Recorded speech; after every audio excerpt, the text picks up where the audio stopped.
Hello, and welcome to another episode of Never Go Against the Family. We're coming to you live from the University of Northern Iowa Family Business Center in Cedar Falls, Iowa. We follow family businesses and topics that help your family business sustain itself.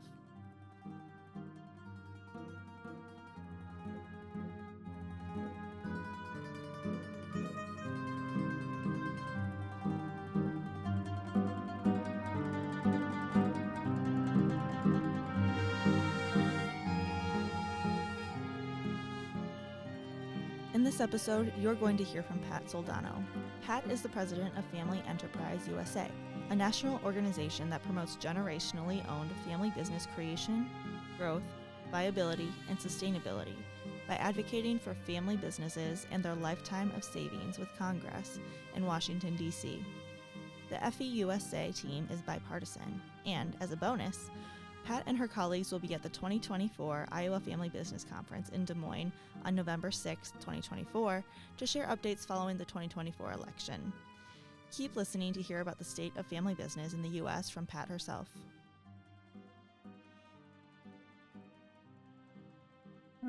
Danielle? How are you? Good. How are you? I'm great. I appreciate you being on with me here for a little bit. I was hoping, Pat, you've been in this space of family-owned business for a long, long time, particularly as an advisor, right, in a family office type setting to family-owned business, the ownership group, and So let me just give you a quick background. It's kind of long because I have a long background. I started in the family office industry, working for the Marshall Field family of Chicago. I worked for Marshall Field's brother, Ted Field. And then that was in a single family office before that concept was really well known. I left and formed what's now called a multifamily office because I wanted to work for more than one family, created my own business, and that's what it was back before there was such a thing as a multifamily office. I grew that business over the course of 20 plus years.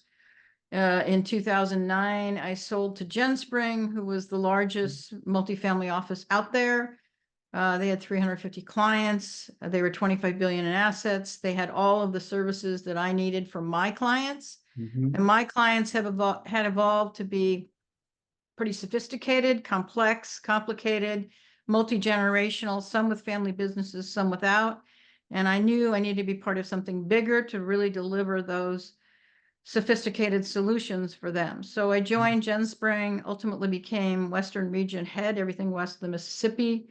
Left at the end of 14 as Western Region head, retired, stayed on as 3 years as a consultant. And then at the end of 17 said kind of, enough's enough. I really want to go to DC and do my passion, which is advocate for family businesses and successful individuals in this country. Yeah. And along the way in 1995, I had formed Policy and Taxation Group, which is one of the organizations that I run. It was formed to eliminate gift, estate, and generation skipping tax, but its mission has expanded to include all tax and economic issues that affect family offices and successful individuals in this country, because we now know that being wealthy in this country is not a good thing. In fact, 70% of the voters in this country support a wealth tax. So successful individuals are somewhat under attack in this country, and we want to help them. About 5 years ago, the Board of Family Enterprise USA, which was founded in 2007 by the Roundhurst family of Minneapolis, came to me and asked me if I would take over the operations of Family Enterprise USA, which had become enacted, but it was a good brand. It had a good following, and the two organizations are very synergistic because the mission and purpose of Family Enterprise USA is to advocate for generationally owned family businesses and their lifetime of savings at a national level in Washington, D.C., all sizes of business, small, medium, and large, and all industries. So we work with a lot of the trade associations around the country. We currently have 9 trade association partners and adding more every day, almost 100,000 members that are now members of Family Enterprise USA, because the trade associations are different in that they work on the business issues. We work on the family's issues, primarily tax and economic policy, Yep. that affects the families of the businesses. And so, as an example, one of their most important issues is income tax, because we've learned that 80% of family businesses operate as a pass-through entity. So they're paying 37% in taxes and corporations are paying 21. Mhm. So also things like estate tax, because estate tax is individuals pay estate tax, corporations don't pay estate tax, and other issues that we can talk about. Okay. So you originally left family office work to get into an advocacy type of environment and formed your own advocacy group. Is that fair? Oh, I had already been doing that, as I mentioned. I formed in 1995 Policy and Taxation Group. So it was an advocacy organization that I was running, not by myself by any stretch, with help through that same period of time that I was building out my family office. And the way that it all came about, even longer history, is I Mhm. had a client who died at the young age of 38, and her mother died 5 years later at the age of 65, and I had to deal with the estate tax, and I had to deal with not the economics as much as how it impacted this family and their businesses. And it was devastating. And so it had an impact on me. I went to DC and started talking to members of Congress. And as they say, the rest is history.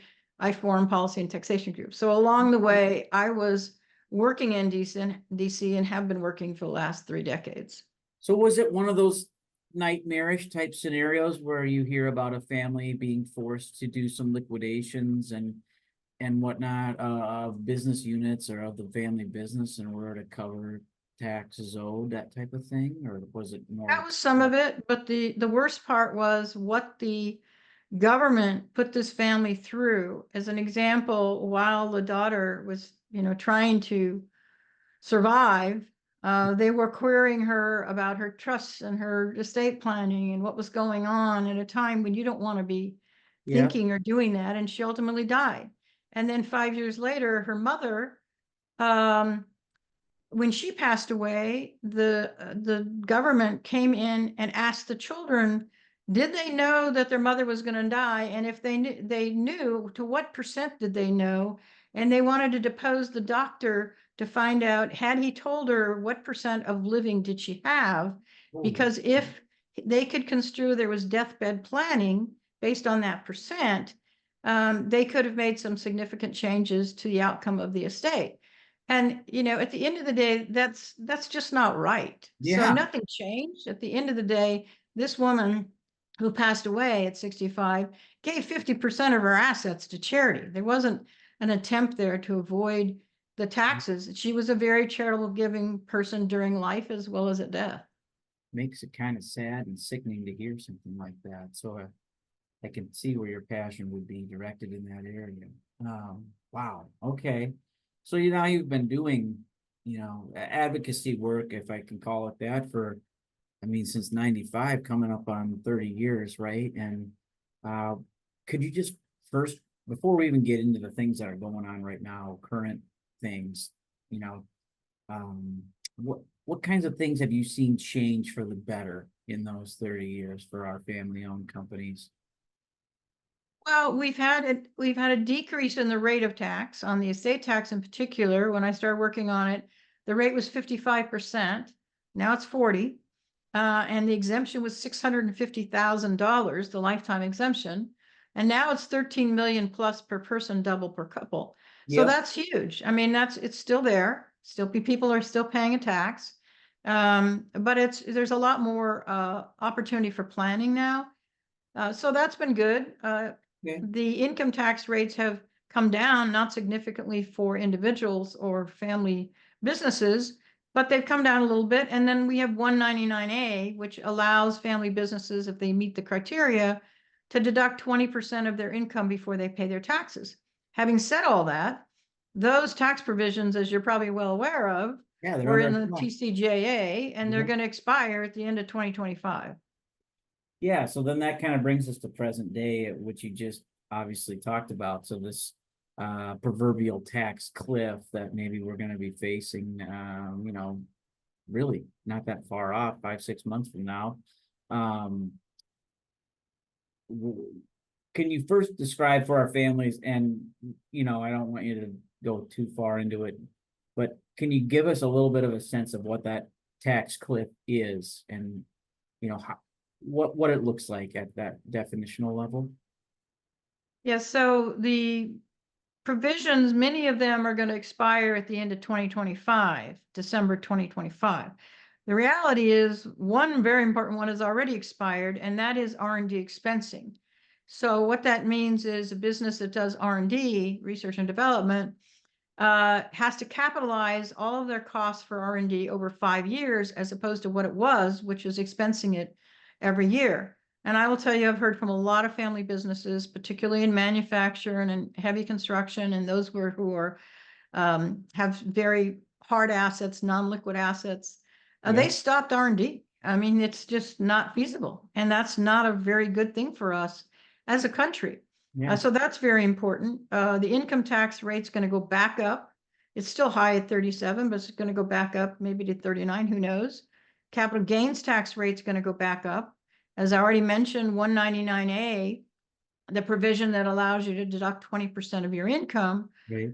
is going to go away. There's other provisions, interest deduction provisions are going away, and business bonus depreciation goes away in 2026, which is another very important provision. The other thing that our Congress has attempted to do over the years that has been destructive to family businesses is eliminate trusts. I mean, most family businesses use trusts not just to plan their estate, but to plan their business succession. Yeah, Who's going to do the succession. management? Who's going to operate? Where's the succession within the family? So there's been kind of attack from all sides. So family businesses really need to be vigilant, because this year ahead, certainly the rest of this year, but next year is going to be very, very critical. Okay. And so I know you already mentioned a little bit about each one there. So, why should the obvious answer to why should families care is because it's going to affect their bottom line and their their ability to pass down their business to the next generation in many cases. It's more than that. It's much more than that. Okay. It's going to affect their employees. We've learned that 70% of family businesses have generational employees, generations after generations of employees. It's all going to affect their community giving. 70% of them give locally. All that local giving is going to go away.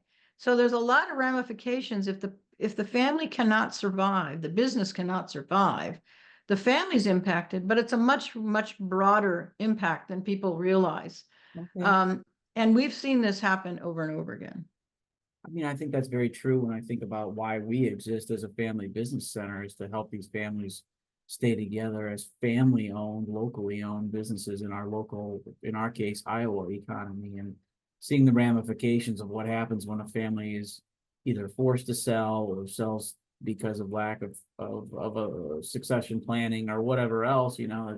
It's invariably a negative for the community in almost every case, and the employees as well. So maybe. So we have learned that 56. We asked family businesses, what would you do if you paid less in taxes? Because members of Congress who are somewhat ignorant about family businesses assumed that if they had more bottom line, they would just pay themselves more. Well, we asked them, if you had more income, what would you do with that income? And they said 56% said I would invest more in my business, 30% said I would pay my employees more, and only 8% said that I would make more distributions to myself. So there you have it. There's a lot of misperceptions with Congress. And that's why we helped them to form a Congressional Family Business Caucus, which I'm happy to talk about. And we have members of family businesses, as we do on September 18th, coming to DC, having a Congressional Family Business Caucus. We have it 3 times a year. We put the caucus, we structure the caucus for Congress. It is their caucus. We organize it, we fund it, we bring business owners to DC to tell their story. We video it, record it, audio, video, and we send it out everywhere we can possibly send it out, so we can educate not only members of Congress, but also voters. Yeah. Okay. We just had an event here at the Iowa State Fair. Representative Jason Smith from Missouri that was at the state fair holding a kind of a panel discussion and conversation about impacts of TCJA. I don't know if you've heard anything from that or those efforts that are happening in that space or how plugged in you are to that, but if you Yeah, have so comments. we're very aware of that. We actually have a call to action on our website because what Jason Smith did, who's very, very important, is he created these tax teams. Yeah, And there's 10 different tax teams. They all have different names. That one was called Main Street. And they're doing these kind of events around the country. The purpose is to educate members of Congress and also voters, because I don't know the exact percent, but I think it's less than 20% of the members of Congress right now were around when TCJA was voted on. So they don't know anything about it. So his goal is to educate members of Congress, and having family business owners help him to do that by holding these events as well as just tax teams. And there is a link on our website where you okay. can go to that tax teams, and there are 10 of them. Again, they have different titles, but there is overlap. And you can tell your story because they want those family business stories. They're critical to the success of keeping these provisions within TCJA. So the Senate has tax teams as well, not quite as organized yet. They have titles, they don't have chairs. Everyone in the House has a chairman associated with it. Okay, okay. When we put the podcast out, we'll be sure to direct for the link to your website on that. So what would you like to see folks, like, let's say they go down that path of actually plugging into, telling these committees some thoughts, and you mentioned one was Main Street. I think there's at least one around manufacturing and I can't remember many of the others. So there's one on rural America too, which is obviously who we are here in Iowa. But what would you recommend folks talk about on there when they have that opportunity then to kind of give that voice to the issue? I think they should talk about their business, how many employees they have, how long have they been in business. Then they should explain how this tax policy, TCJA, has helped them, what provisions particularly in it, whether it's income tax or capital gains or 199A or even the R&D expensing, what provisions are important to them and why. And, if their position is, I think it's important we maintain these provisions, then they need to say that. It's really, really critical. And we're bipartisan. We always have been, we always will be. It's really important that you meet with both Republicans and Democrats. The concern that we have about TCJA expiring, we have many, but the biggest concern is in order to maintain all those provisions that are so important to our family business owners, it's going to cost $4 trillion net. $4 trillion is a lot of revenue when we already have debt in this country. Correct. So then, consequently, are there things that, I guess maybe, folks in favor of keeping TCJA are raising up as ideas for how to kind of keep that balance going forward, or, do you have thoughts on that? So I'm not sure I understand what balance. Well, so like if we're gonna continue to fund these 4 trillion in tax credits, I assume that's annually. What types of things are we're gonna have to cut some spending somewhere to keep that in place, right? Or So it's 4 trillion over a 10-year window. They always score it over a 10-year window. And that's net. So that's a net of revenue they're already raising through cutting spending or other things. Yeah. So, the answer is, they need to figure it out. There will be winners and losers. So that's why we're telling family business owners to tell us what you think. What's most important to you? Everything is not going to win. So we want to work on the things that are the highest priority. We have a one question poll in the field right now. We just went out on Friday. And that's the question we're asking you. Here are 7 different priorities that we think are important. Please rate them for us so we know what's most important to family businesses. We can work on what their concerns are.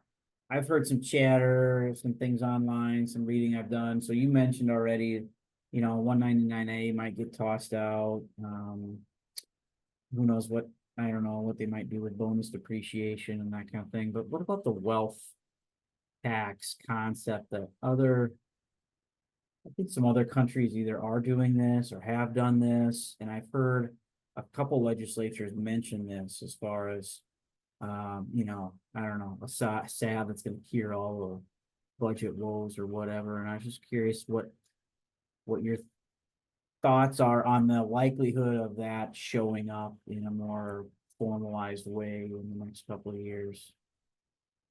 As I said earlier, 70% of the voters support a wealth tax, which is very Okay. scary. Okay. Yeah. Okay, Yeah. they don't know really what that means.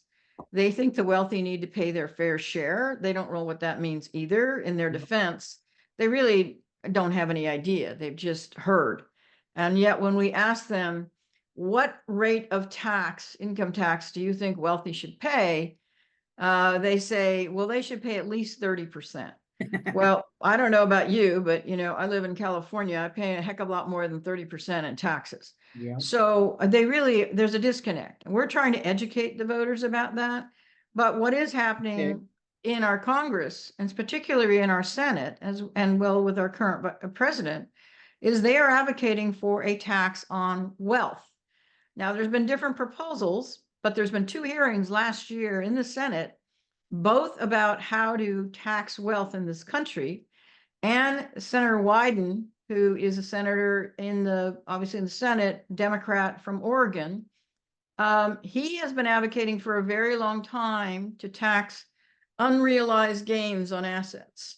And, we didn't think this had a lot of legs, but he in fact has, I believe, 11 Democrat senators that support him and have signed on to this bill.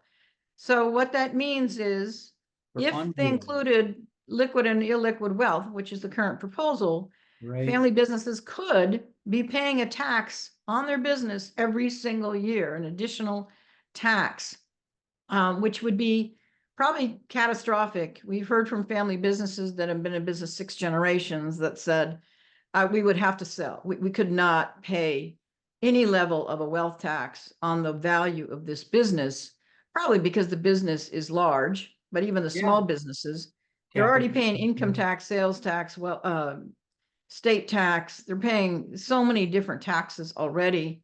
Yeah. Imposing another tax, and you would be paying an estate tax on top of that. So you'd probably be paying a tax on those assets twice. Yikes. Okay. So it's got more legs than you thought it would have, it sounds like, and Exactly. you go from there. Okay. Yikes. And in our last survey we did in just 2024, which is a little dated now because it closed at the end of February, we asked, which tax is most important to you? What's your top tax priority? Yeah. And the fact is, we didn't even have wealth tax on the radar or on the list last year. 5%, which is not a huge percent, but last year was 0. 5% said their most important tax issue, most important above any other tax policy, is the wealth tax. Sure. I mean, from a standpoint of risk and whatever liability and that kind of thing, I mean, it would be incredibly, as you said, catastrophic. I mean, when you're talking about unrealized gain, just money on paper type of thing at that point, and some of that is up for opinion and changes very dramatically over time too. I mean, that's scary stuff. Okay. And I don't want this to be like a fear mongering podcast by any stretch, but and I'm appreciating that you're mentioning that. I think a lot of the time, a lot of the headlines I see tend to focus on the death tax or the estate tax exemption sunset, and that's what I'm hearing a lot of service providers talk about, the attorney groups, the big CPA firms, things like that. They're all pushing preparation for that and that kind of thing, which I get. But in my mind, maybe the income tax adjustments are just as, if not more, I don't know if I'd say detrimental, but they're certainly more impacting of more people. Do you have any thoughts on that, or why there's not more talk of that part of it? Well, we hear a lot of talk, so I'm not sure who you're listening to, but we Okay. hear a lot of talk about the income tax rate because it is so high compared to the corporate tax rate. And even on our YouTube channel, we've done a graphic on what a pass-through is because so few people understand it. And family businesses that I already mentioned earlier, 80% of them are paying 37% income tax, and corporate America is paying 21. Now, 199A gives them some break there because they get to deduct some of that income, but it's their number one issue, and it has been for years. The estate tax is usually second or third. But I would echo what you said earlier is, if people have not done their estate planning with this exemption at $13 million per person, double per couple, they need to go out right now and call their estate attorney, who, by the way, most estate attorneys are not taking on new clients because they're so busy. Because this exemption is probably not going to stay at $13 million.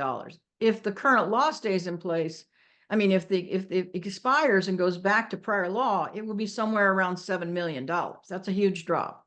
So I encourage everybody I talk to, every podcast I'm on, every webcast I'm on, every presentation I'm doing, take advantage of this exemption. Remember, when it used to be $650,000 when I started.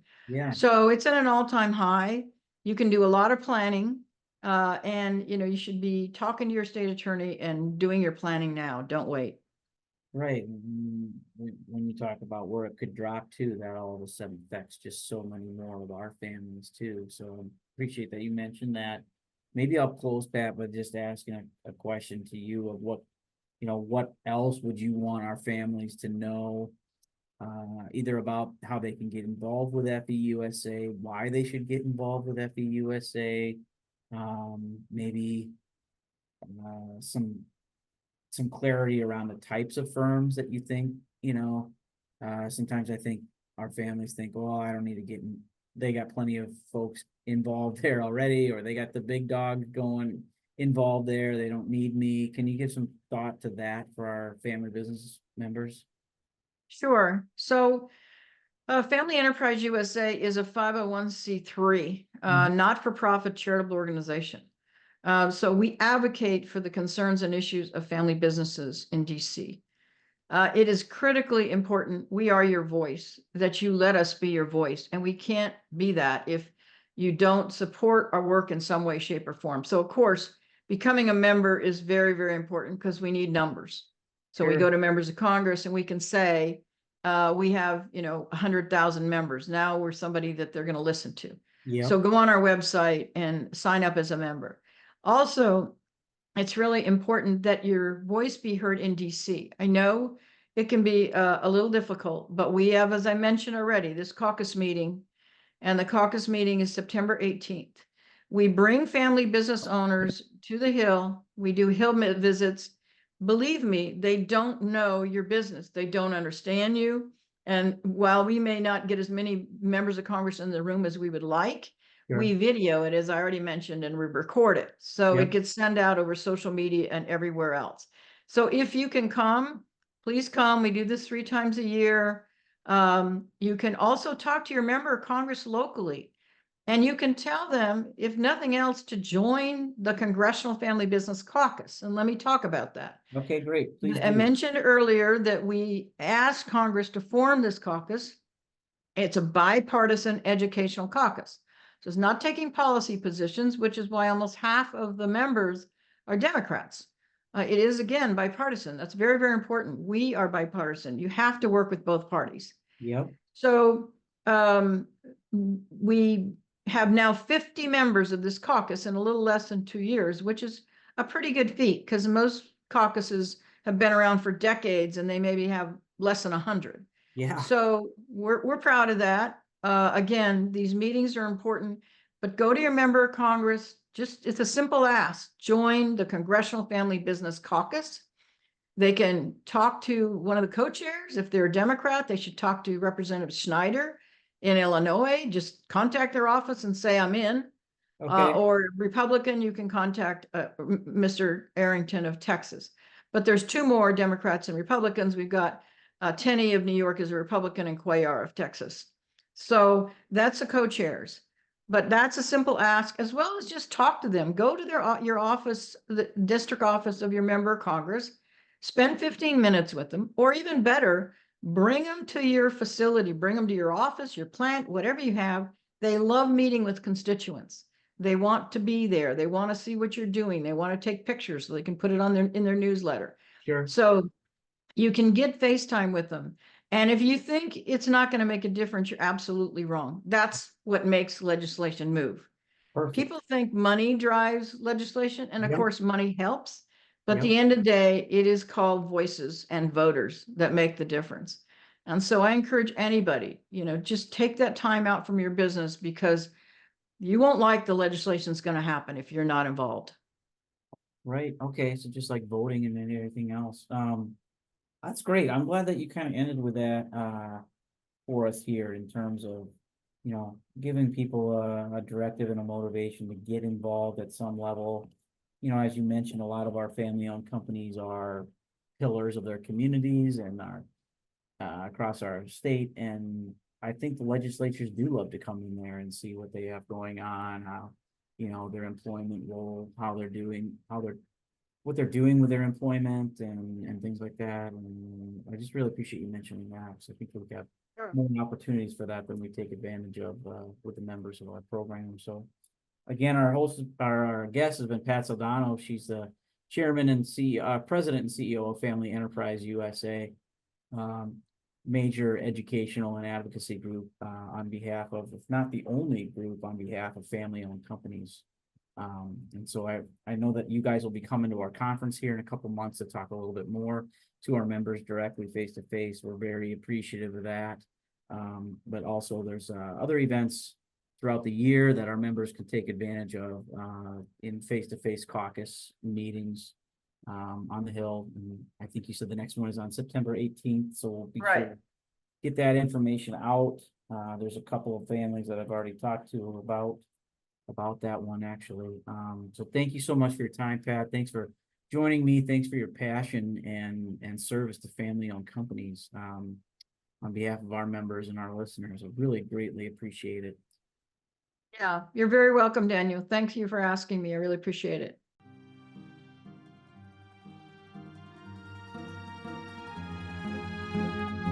Thanks for listening to this episode of Never Go Against the Family, a podcast produced by the University of Northern Iowa Family Business Center. You can find more information about the center, membership, and upcoming events at unifamilybusinesscenter.com. As Vito Corleone advises, never go against the family.